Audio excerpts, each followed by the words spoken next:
तो आपके हिसाब से मॉक टेस्ट बहुत ज़्यादा इंपॉर्टेंट है अगर किसी को कॉम्पिटिटिव एग्जाम क्वालिफाई करना। अगर मैं देखूं ऑफलाइन और ऑनलाइन में लोग अक्सर डिबेट करते हैं कि कौन सबसे ज़्यादा बेहतर है। मुझे लगता है कि सबसे जो बड़ा डिसएडवांटेज ऑफलाइन में है वो यही मॉक टेस्ट का ही है कि हम घर में मॉक टेस्ट नहीं दे सकते। आकाश में हम कंटिन्यूसली, मैंने लगभग 300 मॉक टेस्ट दिए होंगे। कभी OMR गलत हो जाता था, कभी प्रिपरेशन अच्छी थी लेकिन नर्वसनेस की वजह से पेपर अच्छा नहीं जाता था।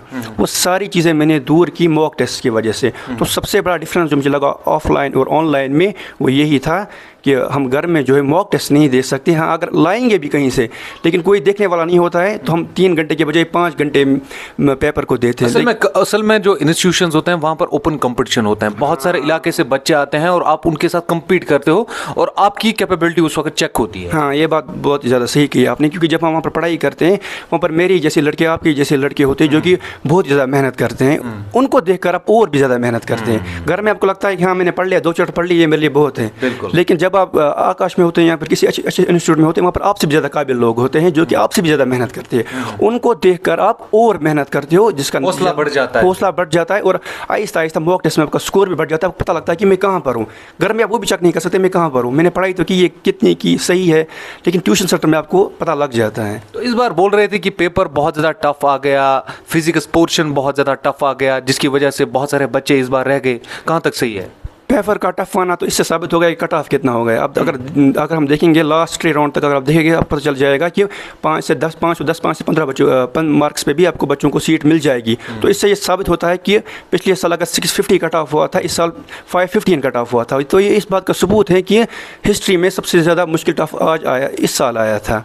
फिज़िक्स का पोर्शन बहुत ही ज़्यादा टफ था। 10-15 क्वेश्चन मुझे लगे कि जो कि बिल्कुल ही क्या आप उतने कम समय में नहीं कर सकते। अक्सर लोग कहते हैं कि बहुत टफ है, मैं नहीं मानता कि सबसे ज़्यादा टफ है, लेकिन कम समय में वो क्वेश्चन करना, क्योंकि जो हम 180 मिनट्स में 180 क्वेश्चंस करने होते थे, उन 180 मिनट्स में फिर वो वाले क्वेश्चंस करना जो कि IIT में आते हैं, वो बहुत ज़्यादा मुश्किल था, जिसकी वजह से कट ऑफ बहुत डाउन चला गया। तो पिछली बार कंट्रोवर्सी भी हो गई थी, जो कट ऑफ हो गया था, बाकी चीज़ें हो गई थी, उस पर भी थोड़ा सा डिबेट बन गया। क्या आपको लग रहा है कि इस बार जो एग्जीक्यूटिंग एजेंसी है, जो एग्ज़ाम कर रही है एजेंसी, उन्होंने इसीलिए पेपर को टफ रखा ताकि जो कंट्रोवर्सीज बैकएंड में हुई है उसको थोड़ा सा कंट्रोल में लाया? वो तो एक बहुत ही बड़ा रीज़न था इस चीज़ के लिए, क्योंकि जो पिछले साल जो कंट्रोवर्सी हुई थी, बहुत ही ज़्यादा प्रोटेस्ट हुआ था, रिजल्ट भी लेट निकला था। इनको भी प्रेशर, ये भी प्रेशर में आ गए होंगे, जिसकी वजह से इन्होंने इस बार पेपर का पैटर्न नहीं चेंज कर दिया, जिसकी वजह से कट ऑफ डिक्रीज हो गया। हाँ, इसका लेकिन ये मतलब नहीं है कि मुझे आप ये समझाइए, अभी आपको कौन सा पोर्शन टफ लगा था? जैसे सभी को लगा, मैं मॉक टेस्ट जब देता था, मैं पहले बायोलॉजी करता था, जिसकी वजह से मेरे उतना स्कोर अच्छा नहीं बनता था, लेकिन मैंने अपनी स्ट्रेटजी चेंज की। उसके बाद मैंने फिज़िक्स सबसे पहले अटेम्प्ट करना स्टार्ट कर दिया।